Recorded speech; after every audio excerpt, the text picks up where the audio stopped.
Yo, Bakayalo, Konoyalo, devinez de quoi on va parler les amis? Mais oui, on va parler de One Piece. Mais oui, on va pas parler du chapitre 1048 de One Piece. Oui, même si on l'attend avec impatience. On a vu le résumé complet, on a hâte de voir les images. Mais là, on va regarder les 9 secrets sur Shanks le Roux. Oui, personnage emblématique, Shanks le Roux qu'on attend tous, hyper puissant, mais on l'a jamais vu se battre. On se fait des films sur lui. Mais moi, je vous prédis qu'on va jamais le voir. Du début à la fin, on va jamais le voir parce que c'est comme ça qu'il reste badass, toujours aussi mystérieux. On sent une grande puissance, mais on le verra jamais en action. Et oui, hélas, on le verra jamais sérieusement se battre, sortir un haki des rois, surdéveloppé, éveillé, tout ce que tu veux. Non, non, non. Mais on va s'intéresser à 9 secrets sur lui, 9 choses à savoir sur Shanks. Et d'ailleurs, je remercie, hop, on va mettre ceci. Sur Twitter, il faut remercier Akagami, un spécialiste One Piece, qui a donc fait ces threads et qui va nous dire un peu les 9 secrets par rapport à Shanks. Et les amis, hop, c'est parti, on va regarder ce qu'il raconte. Alors, 1. La couleur des cheveux de Shanks et Baggy représente leur dispute.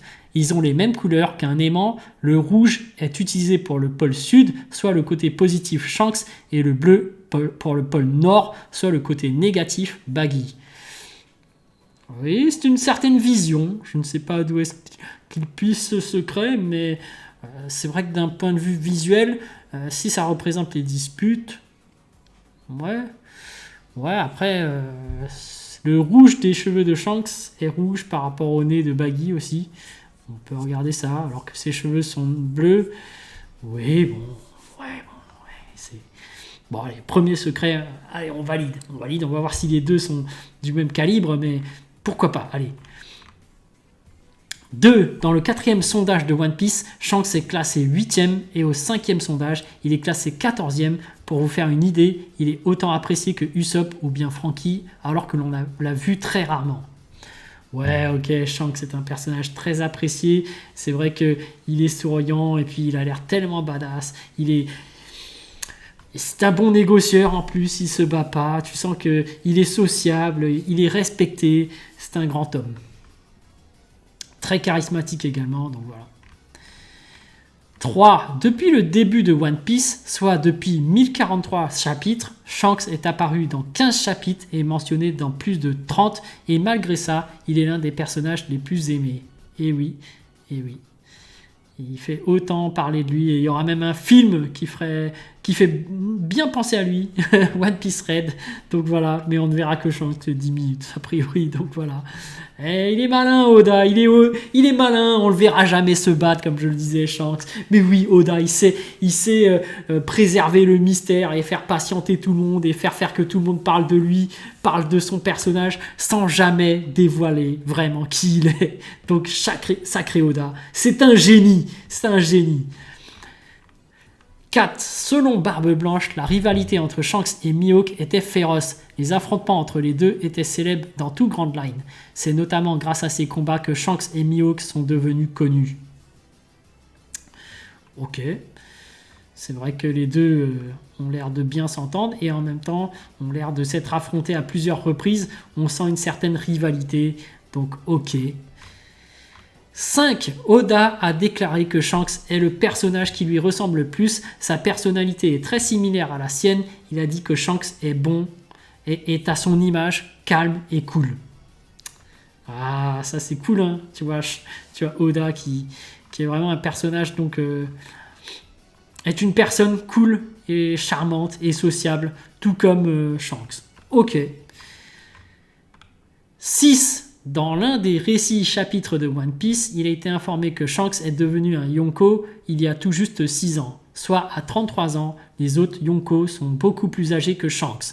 D'après Oda, l'ascension de Shanks au statut de Yonko vaut la peine d'être vue. Ah, il a dû faire quelque chose d'énorme. Mais comme je le disais, le mystère est conservé. On le verra jamais. Sacré Oda. Ça laisse libre cours à notre imagination. Je pense qu'il y a plein de gens qui doivent faire des théories et tout, et du coup ça fait parler de One Piece du coup de faire ça, de laisser le mystère et de laisser les gens parler.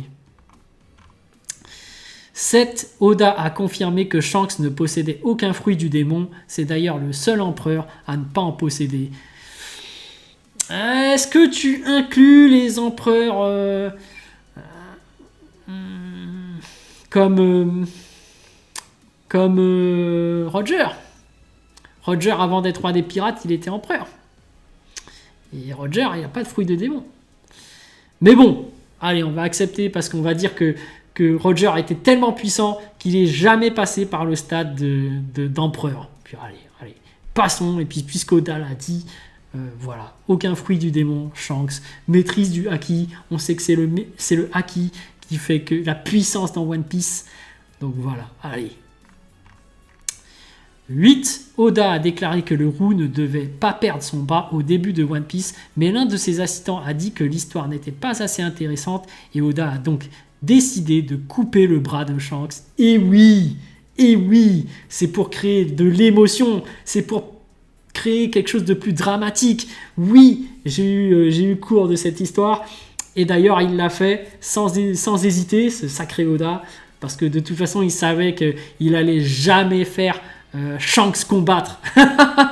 Moi je vous le dis tout de suite, il n'a jamais voulu le faire combattre et il le fera jamais. Voilà.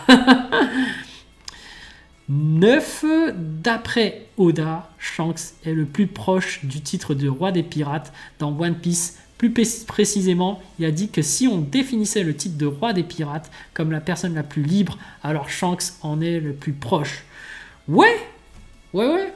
Très clairement, Shanks est la personne la plus proche du roi des pirates et ce sera la dernière étape pour Luffy pour devenir roi des pirates. Parce que pour devenir le roi des pirates, il doit trouver le One Piece.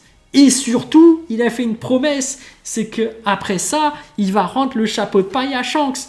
Donc, la dernière étape pour Luffy, pour accomplir son rêve, c'est pas d'affronter Shanks, mais de revoir Shanks pour lui rendre le chapeau.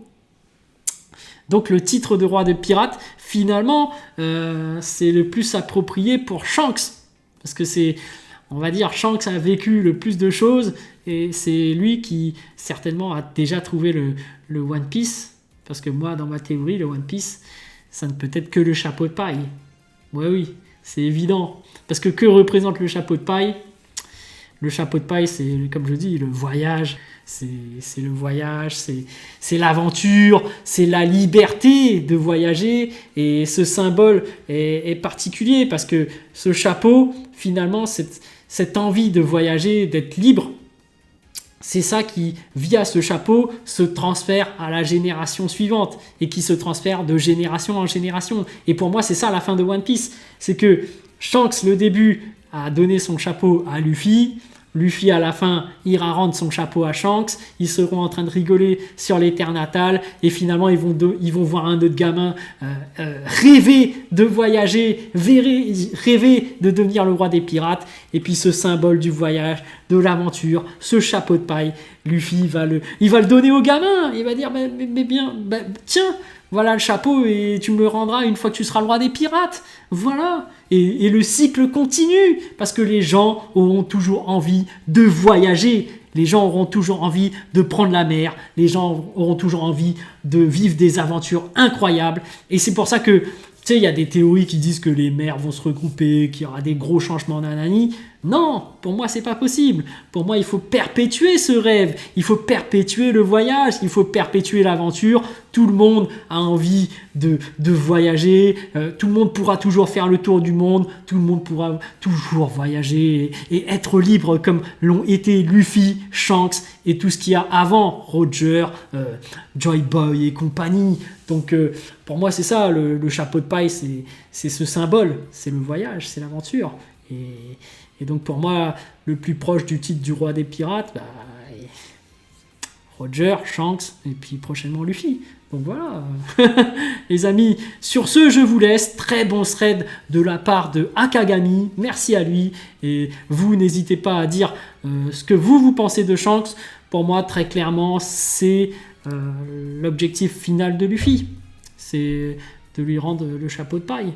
Donc, et c'est ça la blague finalement du manga, c'est que finalement Shanks a donné le One Piece dès le début à Luffy. Donc il s'est promené tout au long de son aventure avec le chapeau de paille. Et la finalité de l'histoire, c'est quoi? C'est que finalement, le plus important, c'est pas l'arrivée, c'est le voyage. Oui, on est encore dans le thème du voyage. C'est ça, le symbole même du chapeau de paille. Donc il nous a eu, Oda. Oda, il nous a eu depuis le début. Là, tu croyais que c'était quoi? Tu te poses des questions, les mondes vont fusionner, nanani. Non, non, non, non, non.